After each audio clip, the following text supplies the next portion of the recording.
Bonjour à tous et bienvenue sur ma chaîne. Nous continuons dans la série Charmed. Aujourd'hui, nous allons analyser Phoebe Halliwell. Allons-y. Qui est Phoebe Halliwell?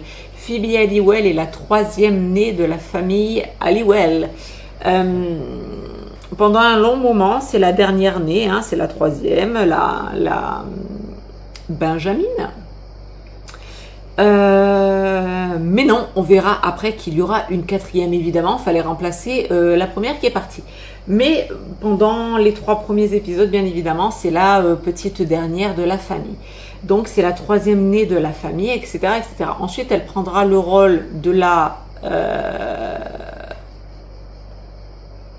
cadette. Donc celle du milieu en fait, hein, tout simplement. Donc en fait les rôles vont un petit peu s'inverser. C'est pour ça que Piper, qui était au milieu, va prendre le rôle de l'aînée. Celle qui était la dernière va prendre le rôle du coup du milieu, de la cadette. Et la Benjamin après qui va arriver, qui sera Paige, qui prendra la place du coup de Phoebe. Donc en fait ces deux sœurs là, donc Piper et Phoebe, vont devoir aussi s'accommoder d'un rôle qui n'était pas le leur à la base, c'est-à-dire l'aînée et la cadette. Donc ça déjà c'est un changement dans une fratrie qui, dans la construction d'une fratrie, change un psyché quelque part. Bon, c'est pas une transformation extraordinaire, mais quand même, surtout pour l'aîné qui s'est pris quand même un poids de responsabilité. Et pour Paige, mais on développera pour elle, je vous le dis là, parce qu'on ne sait jamais si je l'oublie, Paige qui était censée être une fille unique, etc., sans sœur, en étant complètement indépendante, etc., ben, elle va se retrouver dans un rôle de Benjamin, de dernière née d'une famille, d'une fratrie de 3, là, enfin bon, de 4, mais la première, elle est plus là, donc on se retrouve avec 3, donc ça devient la Benjamin, et donc va devoir apprendre à vivre avec ses sœurs, à avoir des sœurs, mais ça sera pour Paige. Donc pour assez cibler Phoebe au départ est donc la Benjamin, ensuite va devenir la cadette, et tout ça va aussi la changer. Concernant la femme, malgré le fait que je ne la sente pas plus que ça en tant que femme, dans la vie réelle, on sent une envie, et d'ailleurs l'actrice l'a aussi dit, ça aussi je l'avais lu, parce qu'elle sortait de Madame et Servier, donc une jeune jeune adulte en devenir, à la série Charmed, où là, elle attaque en étant vraiment très très jeune adulte, très sans responsabilité, sans rien, qui n'a pas fait d'études, qui n'a pas de travail, rien du tout, qui se laisse bercer, qui allait vivre quelques années à New York, qui s'éclate, qui vit la vie, envie d'amour et d'eau fraîche, excellent. Sauf qu'à un moment donné, elle va se rendre compte qu'en fait, elle évolue.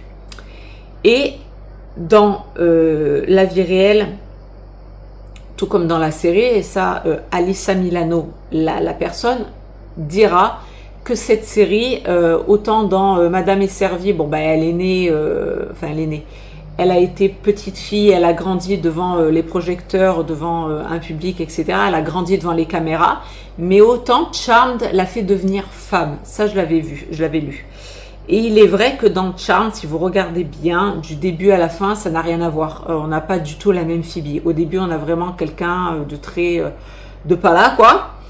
Et ensuite, on va vers une personne qui évolue pour aller vers la meilleure version d'elle-même, tout simplement. Donc au début, on a une personne impulsive, insouciante et qui cherche sa place. Et ensuite, à la fin, nous allons évoluer vers une maîtrise des émotions, vers le fait de gagner en sagesse et avoir bien évidemment une conscience du devoir et des responsabilités dans la vie en général, même en ce qui concerne la magie. Donc au début, nous avons cette chère Phoebe qui est toute mignonnette, etc., etc. Ensuite, on a un cap avec cette Phoebe quand elle est avec Cole, ok, quand il y a son grand amour de la série qui est là, elle va le rencontrer au moment où en fait elle aura pris sa prise de décision avant, le fait de reprendre ses études, études sociales, psychologiques. Et donc, va ensuite réussir bien évidemment ses études, va également se construire en tant que femme et qu'épouse parce qu'elle aura rencontré son chéri et qu'elle va se marier. Ça va être un petit peu compliqué étant donné que son chéri est à moitié démon, à moitié humain. Et donc, en fait, cette contradiction des deux, là, de l'humanité et du démoniaque, va forcer Phoebe à faire un choix, à faire des choix, à sacrifier, voilà, soit ses sœurs, soit son démon, en gros. Va lutter contre ses démons, etc., etc. Donc ça va devenir en fait tout doucement une femme responsable. Voilà, elle va reprendre ses études, elle va atterrir, donc ses études vont l'amener à ensuite tenir la rubrique courrier du cœur d'un certain journal et donc devenir une référence en tant que conseillère matrimoniale, si on peut dire ça, hein, avec son savoir psychologique, etc. En plus avec son don de prémonition. Voilà, elle ressent les choses. Ensuite, elle va justement lire dans la pensée des gens. Donc, elle est vraiment dans cette dynamique-là de ressentir les gens, le futur, etc. Les choses en général. Ce qui va lui permettre de se diriger donc vers une voie d'études toute tracée, c'est-à-dire la psychologie. Et de ce fait, avoir un travail en rapport avec cette compétence. Ensuite, comment dire, le rapport de force qu'il va y avoir avec Cole entre son côté humain et son côté démon va la forcer à faire un choix. Elle va faire le choix de sa famille. Alors bon, Cole était aussi sa famille, mais c'est-à-dire sa famille, c'est-à-dire ses sœurs, sa fratrie. Et de laisser vraiment de côté le côté sombre de Cole, le côté démoniaque en fait. Tout ce qui l'empêche d'avancer. Voilà. C'est quelqu'un qui aura développé un amour énorme, inconditionnel, limite très passionné, vouloir envie de se battre pour son homme. On pourra faire un parallèle également, je place là au cas où, une femme ou un homme, si vous êtes avec quelqu'un qui a des démons et qui a une personnalité particulière, un petit peu déviante, un petit peu, comment dire, néfaste, ne croyez pas que vous allez arriver à le changer. Ça, je vous fais une petite aparté, vous savez que j'aime bien ici. Ne pensez pas que vous pouvez changer quelqu'un qui serait néfaste. On ne change pas quelqu'un. Je vous ai toujours dit, les gens, ils évoluent, ils ne changent pas. Et on a cette représentation-là dans la métaphore avec Phoebe et Cole. Bon alors, obligation scénaristique et obligation de choix d'acteur oblige, mais on va rester sur cette dynamique-là, c'est-à-dire que Cole est un démon, il ne s'en défera jamais. On fera Cole plus tard, mais là on est sur Phoebe. Et comme il ne se défera jamais de ses démons, ça, elle va arriver à le comprendre et donc elle va arriver à s'en détacher, non sans peine. Comme elle le dit si bien, elle l'aimera toujours, mais elle va arriver à accepter qu'en fait, ils ne sont pas faits pour être ensemble et que le fait d'être avec lui fait plus de mal que de bien. Or, dans la vie, mes chers enfants, quand vous vous mettez en couple avec quelqu'un, que ce soit en amitié, en amour, etc., etc., il faut que cette personne vous apporte plus que ce qu'elle vous prend, en gros. Il faut que cette personne vous apporte plus que ce que vous ne pouvez vous apporter, en bien j'entends, n'est-ce pas? Si c'est pour vous mettre avec une personne, que ce soit en amitié ou en amour, et que cette personne vous apporte du mal, du mauvais, voilà, du moyen, et que vous êtes mieux vous êtes plus apte à vous apporter de l'amour, la personne dégage. C'est-à-dire qu'elle n'est pas faite pour vous. Et c'est la métaphore qu'a Phoebe avec Cole, c'est-à-dire que, on va prendre un exemple pas très gai, d'une femme qui sera en couple avec quelqu'un de violent, ok, que ce soit verbalement, physiquement, etc., etc. Ne croyez pas, mesdames, que vous allez arriver à changer un homme. Voilà. Un homme qui a ce genre de travers, sauf cas très exceptionnel, ne changera pas. Voilà, ne croyez pas que vous allez vous mettre en couple avec quelqu'un. Vous savez que cette personne a un démon, quel que soit son démon. Ne vous dites pas, je vais me mettre avec lui et je vais le changer. Voilà, le syndrome de la sauveuse, le syndrome de l'infirmière, c'est pas bon. Voilà. Ne croyez pas que vous allez arriver à changer quelqu'un. Non, non. Ça va faire illusion 5 minutes, quelques mois, quelques années peut-être, et ensuite la personne redeviendra ce qu'elle est. Et là, vous allez être malheureuse et ça risque après d'être compliqué, violent, voire complètement destructeur. Donc, voilà. Ça, c'était une petite parenthèse pour vous au cas où, on ne sait jamais. Et donc, Phoebe va arriver à cette dualité qu'elle a en elle, c'est-à-dire l'amour qu'elle a pour Cole, mais en même temps la conscience qu'elle a que cet homme n'est pas fait pour elle, tout simplement. Autre chose que je voulais vous dire aussi, peut-être que vous n'êtes pas au courant, je vais vous le dire, j'aurais dû le dire aussi dans ma toute première vidéo de Charme, mais bon, c'est pas grave, on le dit ici, ça ira très bien, de toute façon pour les persos, c'est parfait. Il faut savoir, mes chers amis, que bon, Prue, Piper et Paige sont nés, on ne sait pas, dans un hôpital, en dessous d'un arbre, on n'en sait rien. Phoebe est née dans la maison familiale, c'est-à-dire dans le manoir Halliwell, tout comme Wyatt.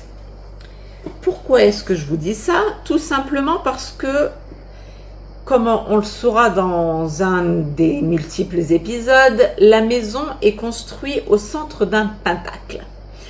La maison est construite dans le centre tout pile de la magie. C'est-à-dire, comme je vous le dis, au pile au centre magique où se concentre toute la magie la plus puissante en fait, et tout ce qui se concentre au niveau aussi du clan Halliwell. Pourquoi je vous dis ça?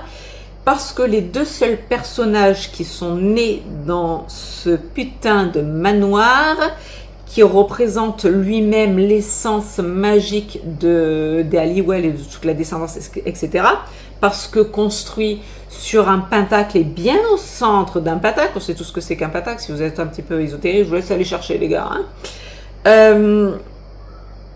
Pourquoi est-ce que c'est important pour ces deux personnages? Eh bien tout simplement parce que ces deux personnages-là ont une prépondérance au mal.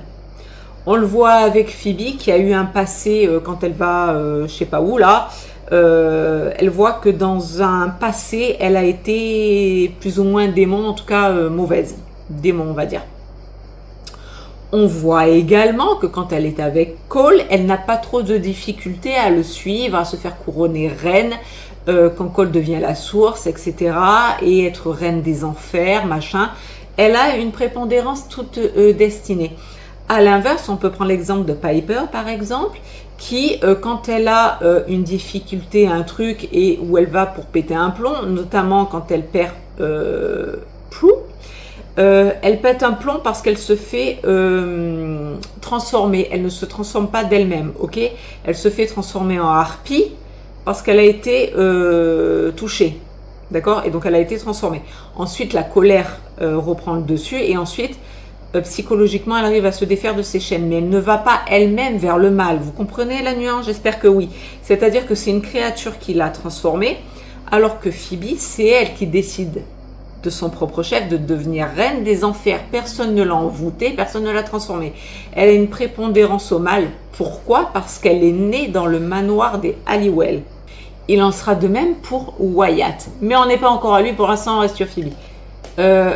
Autre chose aussi, le personnage de Phoebe, ça aussi je vous l'ai pas dit quand Shannen Doherty est partie. Il y a eu ce truc-là au niveau physique où les deux étaient des bambas, etc. Et où Phoebe, Alyssa Milano plutôt, a mis en avant tous ses charmes. N'est-ce pas? Dans la série, on voit qu'elle est très fashionista, comme je vous ai dit, elle change de coupe toutes les 5 minutes, elle change alors d'apparence au niveau du make-up, etc. Des fois, elle est un peu plus, le regard un peu plus dur, des fois un peu plus doux, machin. En tout cas, elle ose la couleur, elle ose les designs, elle ose les coupes.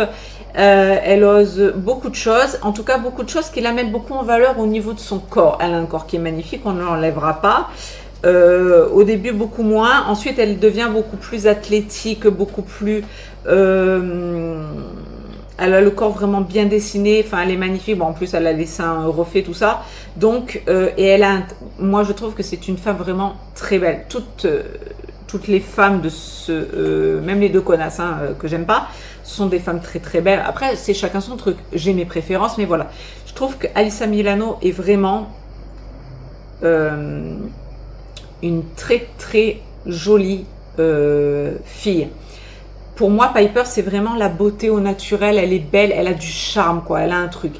Phoebe, Alyssa Milano, pour moi, elle est plus arrangée dans la catégorie... je sais pas comment on va expliquer.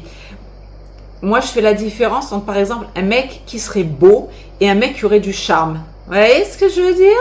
Un mec qui aurait un peu la gueule cassée, tout ça, moi j'adore ce genre de mec. Et les mecs beaux, vous voyez, genre papier glacé, genre mannequin sur les magazines, j'aime pas. Ça m'attire pas du tout, vous voyez. C'est, pour moi, la beauté est amenée à faner. Vous voyez ce que je veux dire? Alors que le charme, une gueule cassée, un physique un peu pas comme les autres, ça reste, le charme ne part jamais. Alors que la beauté, ben avec la vieillesse, avec la vie, tout ça, ça s'abîme et c'est normal. Et encore le mot est mal choisi, c'est pas que ça s'abîme, mais c'est que ça bouge, ça change, c'est pas pareil. Quelqu'un qui est beau ou belle, pour moi, ça ne reste pas. C'est très éphémère la beauté. C'est pour ça que je vous dis toujours la beauté est éphémère. On peut, par un accident, par la vie, par la vieillesse, la beauté s'en va en fait. La beauté s'en va. Alors que quelqu'un qui a du charme, je ne sais pas si vous saisissez la nuance, dites-moi si oui ou non, hein, si je suis claire. Quelqu'un qui a du charme, qui a une gueule, mais que ce soit pour une femme ou pour un homme, qui a du charme, qui a des défauts, mais qui n'est pas genre le visage parfait, le corps parfait, enfin le corps on s'en fout, mais plus, moi je suis plus visage, qui n'a pas le visage parfait, etc., qui a des défauts physiques, mais qui a du charme. Ben je trouve que moi ça me charme beaucoup plus et ça m'attire beaucoup plus que quelqu'un qui serait juste beau. Étant donné que je suis hétérosexuelle, on va parler d'un homme. Un homme beau, juste beau, ne m'attirera absolument pas, jamais, jamais. Je n'ai jamais été attirée par... alors là, putain, si c'est mon mari, il va être super. Ça veut pas dire que... En plus, c'est lui qui monte les vidéos. En plus, il est là de toute façon. Je suis partie dans un délire. Je suis pas en train de dire que mon mari n'est pas beau. Je suis en train de dire que je n'aime pas les gens beaux dans le sens papier glacé, c'est-à-dire les mecs qu'on voit sur les magazines et qui seraient juste beaux à défiler, etc. Ça, c'est éphémère, ça compte pas. Je reviens sur mon mari et ça compte pour lui. J'aime les mecs qui ont du charme, qui ont un truc, qui ont une gueule. Vous voyez, on va prendre deux exemples. On va prendre Clint Eastwood, on va prendre dans les deux westerns. On va prendre Clint Eastwood. Vous voyez Clint Eastwood, si vous ne voyez pas, je vous laisse aller faire des recherches. Et vous voyez Charles Bronson, ok. Tous les deux sont très bien. Clint Eastwood, on ne va pas cracher dessus, les gars. Enfin, chacun son truc. Moi, je ne vais pas cracher dessus. Mais, vous me mettez Clint Eastwood et Charles Bronson, ok. J'ai des références très, très vieilles, je sais. Mais vous me mettez Clint Eastwood et Charles Bronson, je vais aller voir Charles Bronson. Je préfère ce genre-là. Vous voyez ce que je veux dire? Le genre... et encore Clint Eastwood, il a un truc, je ne saurais pas comment vous dire. Vous voyez Baptiste Giabiconi? Un peu plus récent celui-là, si j'écorche pas son nom. Vous voyez cette espèce de top modèle à Baptiste Giabiconi? Giabiconi, je ne sais pas comment on prononce. Giabiconi. Vous voyez ce genre de mec-là? Papier glacé, qui pourrait être donc beau, hein, il est beau. Bon, pas, pour moi, pas de ouf non plus, mais voilà, pour moi, c'est plus ça. Vous voyez ce que je me suis écartée complètement de Phoebe, les mecs. Baptiste Giabiconi ne m'attire absolument pas. À côté, tu mets un mec. Bon, je vais rester sur Charles Bronson, je vais pas aller en chercher un autre. Mais tu me mets Charles Bronson et Baptiste Giabiconi, je vais vers Charles Bronson. Vous voyez ce que je veux dire? J'aime les gueules. Voilà, les mecs qui ont quelque chose, du charme. Jean-Paul Belmondo. Voilà, il a des défauts sur son physique. Vous voyez ce que je veux dire? J'adore. c'est un mec, voilà, c'est ce genre de mec-là qui ont quelque chose, du charme, tout simplement. Et pas juste beau, parce que parfaitement dans la symétrie, voilà, le visage parfait, la mâchoire, tout comme il faut, voilà. Non, j'aime les gueules, j'aime les défauts physiques qui du coup vont donner du charme. Vous voyez ce que je veux dire? Ok, on va pas y aller plus, sinon on va parler 3 heures. Tout ça pour vous dire, je ne sais même plus pourquoi je me suis égarée à ce point. Je crois que j'étais en train de parler du physique de cette pauvre Alyssa Milano, tout ça pour dire qu'elle était très belle. Et que donc, cette fille-là, je trouve, dites-moi ce que vous en pensez, a été aussi mise en avant, hyper sexualisée dans la série, je trouve. Sur la fin, ça s'est un peu plus calmé, mais il y a eu une période où vraiment le physique de l'actrice était vraiment mis en avant, mais un truc de malade. Il y a même un moment, elle a une robe, non, une jupe, une jupe ou un pantalon, je sais pas, enfin très bas le truc, très bas, c'est limite si on lui voyait pas le début de ça, hein, très bas les hauts à la limite, les seins qui dégueulent, tout ce qu'il faut, et très belle femme, donc allons-y, y a pas de souci, moi ça me dérange pas, hein, très belle à regarder, vous voyez, je suis pas, voilà, mais très belle à regarder, je sais dire, c'est pas parce que je suis hétéro que je suis pas capable de dire qu'une femme est très belle, ok, mais il y a eu une période comme ça, je trouve personnellement qu'elle a été vraiment hyper sexualisée, encore plus que Shannon Doherty, et même elle, à l'époque où elles étaient toutes les deux, quand Shannon était plus là, c'était open bar les gars, je trouve que vraiment, elle a été mise, et je pense que ça a été fait pour un peu contrebalancer, et puis pour toujours pareil, un truc d'ego et se mettre vraiment sur le devant de la scène, parce qu'elle n'était pas contre, hein, elle était très bien, et je crois d'ailleurs que cette jeune personne a également fait des films érotiques dans son jeune temps, si je ne me trompe pas, mais bon. Vous verrez, vous irez chercher. Donc je pense que ça ne la dérangeait pas. Mais c'est pas grave, moi ça ne me dérange pas. Tu fais ce que tu veux de ton cul, tu peux faire des films érotiques, tu peux faire des films X, ça ne me dérange absolument pas. Ce n'est pas mon corps, c'est pas moi, je m'en fous. Mais toi voilà, ça ne te dérange pas. Donc je pense que ça ne l'a pas trop dérangé de se mettre un pantalon à ras et de tout le reste. Je vous dis ça avec un max décolleté aujourd'hui les gars. J'ai pas trop de... Comment vous dire? Pas trop de leçons à donner, mais bon... tout ça pour dire que, et puis de toute façon c'est pas une critique, c'est juste pour dire qu'en fait elle a été mise vraiment au rang de sex symbole à un moment donné dans une bonne partie de la série. Pour moi ils ont eu raison. Est-ce qu'ils ont eu raison ou pas? Tant qu'elle le vit bien, tant mieux. Si ça lui a fait du mal, non. Si elle le vivait bien, oui. Et en même temps j'ai envie de dire, ils ont eu raison dans le sens où c'est une très belle femme, je trouve. Donc allons-y, t'es jeune, t'as 25-30 ans. Après, tu vas vieillir, tu vas ressembler plus à rien. Profite, prends des photos, mets-toi à la une des magazines, profite. Parce qu'après, quand tu auras 50, 60, 70 et en avant Guingamp, tu n'auras plus le même corps. On va pas se mentir, même moi aujourd'hui, je n'ai plus le même corps que quand j'avais 20 ans, les gars. Et oui, on change et il faut s'accepter. Donc pour dire que voilà, on a une évolution de cette Phoebe, autant dans le sens psychologique, responsabilité, devenir femme. C'est pour ça que je parle de ça et que j'insiste là-dessus, parce que Alyssa Milano a dit que cette série l'avait fait devenir femme. Voilà, s'assumer, assumer son corps, etc., etc. Et donc, on le voit aussi dans l'évolution de ce personnage. On part d'un petit truc au début là, d'une jeune adulte. Pour moi, franchement, sans grand intérêt, il y a pas, c'est pas un truc de fou. Elle est mignonne, ça se voit, attention, elles sont toutes belles, mais voilà. Et après, vraiment, on part sur un boom télescopique, hein. Vraiment, on est sur une bomba latina. Rien à voir. Mais vous voyez ce que je veux dire. Elle est vraiment mise au rang de, voilà. Et après, pour redescendre, je trouve vers un truc un peu plus doux et un peu plus spirituel. Vous voyez ce que je veux dire? Et on le verra aussi dans sa recherche de l'amour. Elle aura vécu quelque chose de passionné.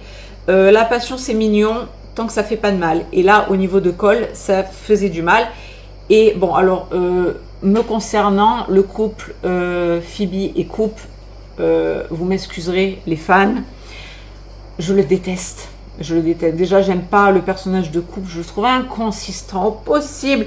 Mais comme ils étaient sur la fin de série, il fallait qu'ils trouvent un mari à tout le monde. Voilà, il fallait que chacune finisse avec un mari.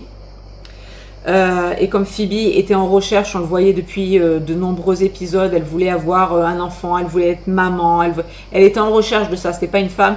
Au début de la série, on voyait que c'était pas une femme, comme elle le dit dans un des épisodes, qui voulait se marier, avoir des enfants, tout ça. Et plus on avance vers la série, plus elle veut être maman, être casée, etc., etc. On le voit avec le mec qui va reprendre le journal, elle avait trouvé quelqu'un de bien, etc. Bon, lui aussi, il a voulu partir. Comme ils ont été en couple, je pense que la rupture a dû aider. Ensuite, avec ce fameux couple là, celui qui sera le Cupidon, ça a été bâclé, tout simplement parce qu'on arrivait à la fin de la série et je trouve que vraiment le couple et Phoebe, il n'y a pas plus inconsistant que ça. Vraiment pour moi, alors là, il fallait trouver un mec, voilà, on te met un Cupidon, ça va faire 3 épisodes, ça fera ton mec et super. Tout ça pour dire que malgré tout, même si c'est du bas de gamme, ce couple, tout ça pour montrer que Phoebe a évolué dans le sens, et d'ailleurs elle le dit à la fin de l'épisode elle-même, dans son personnage fictif, elle aura aimé avant, elle aura appris à aimer, elle a évolué jusqu'à trouver l'amour qu'elle aura toujours voulu avoir, en fait, toujours désiré. Et comme souvent aussi dans la série, quand Cole revient, etc., pour lui mettre celui qui joue Titanic entre les bras, lui redonner le regain de l'amour, elle avait le symbole de Piper et Léo en tant qu'amour exemplaire. Et donc c'est ce qu'elle trouve à la fin chez Coupe, c'est ce qu'elle dit. Ce fameux Cupidon, bon pour moi c'est bâclé, c'est vraiment de la merde, mais vraiment là, vraiment, ils avaient fait un truc super entre Phoebe et Cole, c'était génial, même un peu avec l'autre là, avec son patron journal, c'était mignonné, c'est bon, j'ai pas trop accroché, mais c'était mignon, et puis il y avait toute une construction, il y avait tout un truc, en plus lui c'était un mortel, après il fallait qu'elle dise que c'était une sorcière, c'était mignon. La coupe, vraiment, c'était histoire de lui foutre un mari entre les mains, et qu'on sache qu'après elle allait avoir ses enfants, et qu'elle allait être heureuse, etc. C'était vraiment très très mal fait, mais manque de temps, manque de budget, manque de ce que vous voulez, bâclé, et c'est vraiment dommage pour une personne, c'est-à-dire une Phoebe qu'on a connue du début, avec tout le chemin qu'elle a fait, ça a été vraiment bâclé, c'est vraiment dégueulasse. Pour moi, c'est le pire qui a été fait dans la série, vraiment. Ça surpasse même les 2 connasses, hein, pour vous dire. Donc voilà, pour moi, Phoebe, c'est ça, c'est une construction de la femme aussi bien fictive que réelle. Une conception de l'amour et un éveil de l'amour différent, on passe par plusieurs phases. Au niveau personnel aussi, professionnel, le fait de s'accomplir en tant que femme, aussi bien d'une façon personnelle que professionnelle, je parle de la série, et d'arriver comme ça à la meilleure version d'elle-même en fait, voilà, d'en chier aussi, de passer par des côtés plus sombres, d'arriver à vaincre ses démons, de savoir ce qu'on veut, ce qu'on ne veut plus, parce qu'on a eu de l'expérience. Voilà, c'est celle qui a eu le plus d'expérience, en tout cas je trouve, qui est passée vraiment par des phases, parce que comme je vous ai dit, née dans le manoir, donc cette prépondérance un petit peu au mal, c'est celle qui en a le plus, je trouve, expérimenté. Et donc, pour en arriver jusqu'à son exponentielle, et ce qui fera la meilleure version d'elle-même, jusqu'à trouver son amour au paroxysme, mais bâclé, parce que fin de série à chier, manque de budget, et etc., etc. Mais ça aurait pu faire quelque chose de super par rapport au personnage de Phoebe et par rapport à son évolution. Voilà mes enfants. Voilà tout pour Phoebe. Je me suis un petit peu égarée pour elle. Écoutez, c'est pas grave. Parce que c'est un personnage que j'aime beaucoup. Donc, voilà. Mais je me suis un peu écartée. Bon, on fait toujours une petite écartade obligée. Écoutez, je me suis écartée sur un personnage. C'est pas bien méchant. Donc voilà, c'était tout pour l'analyse de Phoebe.